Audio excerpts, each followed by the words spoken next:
Alors, on voulait vous parler de cette idée de taxe sur les transactions financières. Et ça ne vient pas de France, c'est là où ça devient intéressant, c'est que ça se passe aux États-Unis. Bonjour Laurent. Bonjour David. Vous avez pris l'avion pour y aller ou pas du tout, non? C'était un peu court en termes de délai. Il faut enquêter sur le terrain, Ouais, vous avez compris. C'est un peu compliqué pendant ce contexte de Covid. Ouais, ça ne m'a pas échappé. Bon, sérieusement, l'idée de cette taxe sur les transactions financières, on se dit, c'est quoi? C'est dans le débat politique américain, c'est la campagne présidentielle américaine? Non, c'est même pas ça en fait. Ouais, c'est intéressant ceci dit parce que l'idée de transactions sur les taxes financières est effectivement quelque chose d'assez récurrent dans le débat américain. On pourrait croire qu'il passe complètement au-delà de ça. Et donc, ce sera intéressant de voir ce qu'ils en pensent. Mais non, en fait, c'est une idée qui vient du gouverneur du New Jersey, gouverneur démocrate quand même, hein, qui s'appelle Phil Murphy, qui est d'ailleurs un ancien de Goldman Sachs. C'est assez drôle. Et en fait, comme beaucoup d'États américains, ils ont dû faire face aux coûts lourds et inattendus du Covid-19. Il a fallu combattre l'épidémie. Il y a aussi un emprunt contracté par l'État du New Jersey de 4 milliards de dollars qui pèse sur l'État, comme le dit l'éditorialiste du site d'information ng.com, donc sur le New Jersey. Et puis, donc, ça leur a donné des idées. Il faut être créatif et donc cette idée de taxe financière. Voilà, alors c'est pas n'importe quelle taxe sur les transactions financières. Et non, ce qu'on vise avec ces taxes, ce sont les acteurs du trading à haute fréquence, le high frequency trading, réputation sulfureuse. Vous savez, les algorithmes qui passent des ordres en fractions de seconde. Voilà, à une vitesse ultra rapide, tellement que vous ne pouvez même pas parfois voir la variation sur le ticker du titre. Donc, réputation sulfureuse pour certains, effectivement, sont eux qui maintenant, je crois que c'est plus de la moitié, quasiment 2/3 des ordres maintenant qui sont sur le marché américain, le fait des opérateurs de high frequency trading. Qui font ça pourquoi?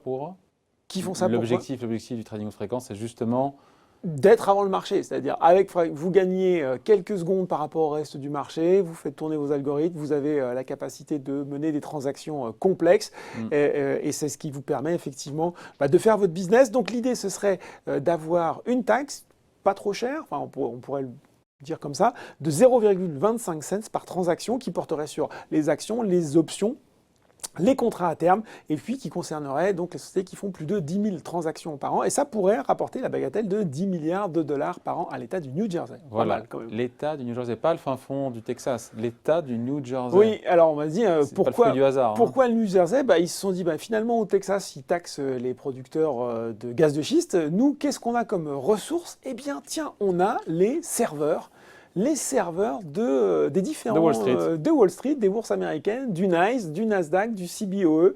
CBOE, c'est là où il y a les produits dérivés. Hein. Exactement. Et puis tiens, c'est formidable, puisque dans le business du trading à haute fréquence, il faut être le plus près possible. Vous savez, plus le câble est court, plus vous êtes rapide. Donc, en fait, ils payent un abonnement, ces sociétés payent un abonnement aux bourses pour être directement dans les mêmes centres serveurs qu'eux. Donc, c'est formidable. Ça leur permet comme ça de pouvoir assurer leurs transactions le plus rapidement possible. Sauf que pour les acteurs de marché sur place, c'est no way quoi. Hein. Non, alors effectivement, on peut se douter qu'à Wall Street, ils ne voient pas forcément ça d'un bon oeil. C'est levé de bouclier, que ce soit d'ailleurs tous azimuts, hein, que ce soit les sociétés de trading à haute fréquence, que ce soit le NYSE, les courtiers, etc. C'est l'auteur d'un livre sur les sociétés de trading à haute fréquence, Joe Saluzzi, qui disait par exemple que en fait, ils ont beaucoup d'argent et que quand il y a un différend avec la SEC, le gendarme des marchés américains, la Security and Exchange Commission, ils allaient souvent le porter en justice et c'est souvent eux qui gagnaient. Donc effectivement, le NYSE est même allé jusqu'à dire que si vraiment le New Jersey persévérait dans cette idée, eux, ils pourraient carrément déménager leurs serveurs, ce qui montre bien qu'ils n'ont pas trop envie d'en entendre parler. Ouais, on peut entendre leurs arguments ou pas, ceux qui s'y opposent? On peut entendre leurs arguments parce que ça nous renvoie un peu à ce qu'on s'était dit la semaine dernière sur le fait que le courtage aux États-Unis a beaucoup baissé. Il y a maintenant, ça, Robinhood. Voilà, il y a beaucoup de commissions sans frais, donc c'est un secteur où il y a quand même une pression sur les marges, il y a beaucoup de concurrence. L'autre grand argument, c'est de dire que, c'est à chaque fois l'argument qu'on ressort, mais qui est un petit peu vrai, de dire que la liquidité de marché est aussi assurée par ces acteurs, hein, qui permettent comme ça de réduire les coûts, d'avoir un marché parfaitement liquide, d'absorber aussi les crises, c'est-à-dire que même quand vous avez un marché qui baisse, finalement vous avez quand même à vendre ou à acheter des titres. Donc ça, C'est quand même des arguments qu'on peut entendre. Et puis, l'argument massu, dans un pays où plus de la moitié des ménages dépendent de l'épargne financière pour les études de leurs enfants ou leur retraite, c'est de Wall Street à Main Street, de dire finalement, ces coûts-là, à un moment, ils vont être répercutés. Ah oui, c'est le client qui paiera. Exactement, sur l'investisseur moyen. Et au final, c'est l'investisseur américain qui en a besoin pour prendre sa retraite, Mr. Smith. qui va être pénalisé. Vanguard a même planché sur une étude, je crois aussi c'est le cas de la Securities Industry and Financial Market Association. Ils se sont dit, tiens, si on avait une taxe de 0,1% par exemple sur les actions, il faudrait à un Américain investisseur de long terme entre 2 ans et 2 ans et demi de travail supplémentaire pour obtenir le montant nécessaire Donc pour c'est prendre plié. sa retraite. Donc c'est un truc qui verra jamais le jour ou Donc, ça va être compliqué, d'autant plus que, je le disais, puisque c'est fait au niveau du New Jersey, si ça devait être fait, ça peut toujours être contournable par les opérateurs de marché. Finalement, déménager un serveur, c'est pas simple, mais ça se fait.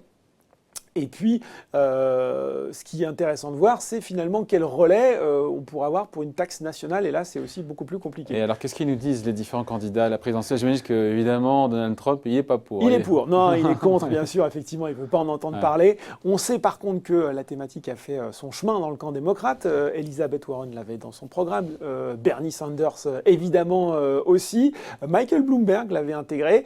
Joe Biden, il se dit plutôt favorable, mais il n'y a rien pour le moment dans le programme. Par contre, sa colistière, Kamala Harris, elle, a quelque chose d'un peu plus précis sur le sujet. Elle se montre aussi plutôt favorable. Et en fait, elle a ce projet d'étendre le Medicare qui avait été fait, l'aide médicale qui avait été lancée par l'administration Obama.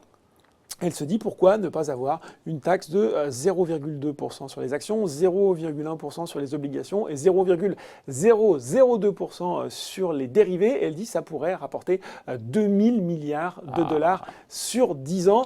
J'attends de voir si Joe Biden le reprend ou pas à son compte. Sachant qu'il a un passif lui aussi à ce niveau de ce point de vue-là, oui, au travers de l'administration Obama. Dans un contexte post-Covid où les gens ont, je pense certains ont perdu leurs emplois et autres, je ne suis pas sûr que finalement ce serait très bien perçu. L'administration Obama d'ailleurs qui, elle, a toujours été opposée à cette taxe sur les transactions financières. Voilà, qui nous viendrait donc, on n'en est pas encore là, mais en tout cas l'idée germe aux États-Unis, au New Jersey, c'est ça dont on voulait vous parler, ça ne vient pas de la France insoumise, mais du New Jersey, aux États-Unis, au cœur du réacteur. Il faut trouver de l'argent, même aux États-Unis.